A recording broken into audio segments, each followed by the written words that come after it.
पांडवों में अगले दिन के युद्ध का विचार चल रहा था। तभी श्री कृष्ण ने कहा कि कल हो सकता है कर्ण अर्जुन पर इंद्र से मिली अमोघ शक्ति का प्रयोग करे। श्री कृष्ण ने प्रस्ताव रखा कि भीम का पुत्र घटोत्कच राक्षसी स्वभाव का है, वह अंधेरे में भी भयंकर युद्ध कर सकता है। यदि वह कल रात के समय कौरवों पर आक्रमण करे तो कर्ण को उस पर अमोघ शक्ति चलानी होगी। घटोत्कच ने रात के अंधेरे में ही कौरवों पर हमला कर दिया। धूल से आकाश ढक गया, वर्षा होने लगी, कंकड़ पत्थर आकाश से गिरने लगे। दुर्योधन घबराकर कर्ण के पास गया। कर्ण पहले तो टालते रहा, पर दुर्योधन को अत्यंत व्याकुल देखकर अमोघ शक्ति लेकर निकला तथा उसने घटोत्कच पर अमोघ शक्ति का प्रयोग कर दिया।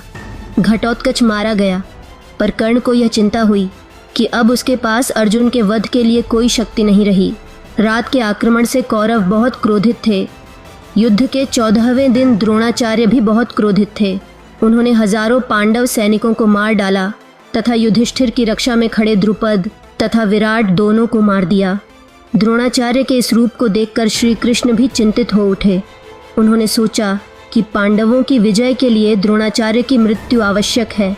उन्होंने अर्जुन से कहा कि आचार्य द्रोण को यह समाचार देना कि उनके पुत्र अश्वत्थामा का निधन हो गया है। अर्जुन ने ऐसा झूठ बोलने से इनकार कर दिया।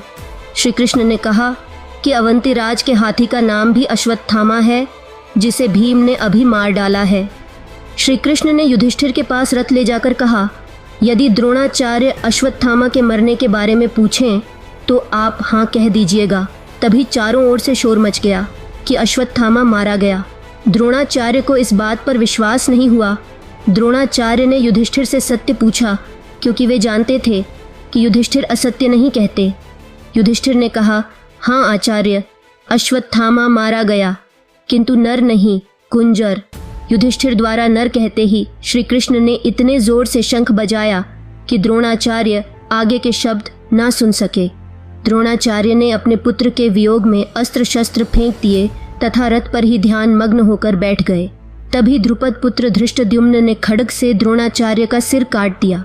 द्रोणाचार्य के निधन से कौरवों में हाहाकार मच गया तथा अश्वत्थामा ने क्रोध में आकर भीषण युद्ध किया, जिसके सामने अर्जुन के अतिरिक्त और कोई न टिक सका।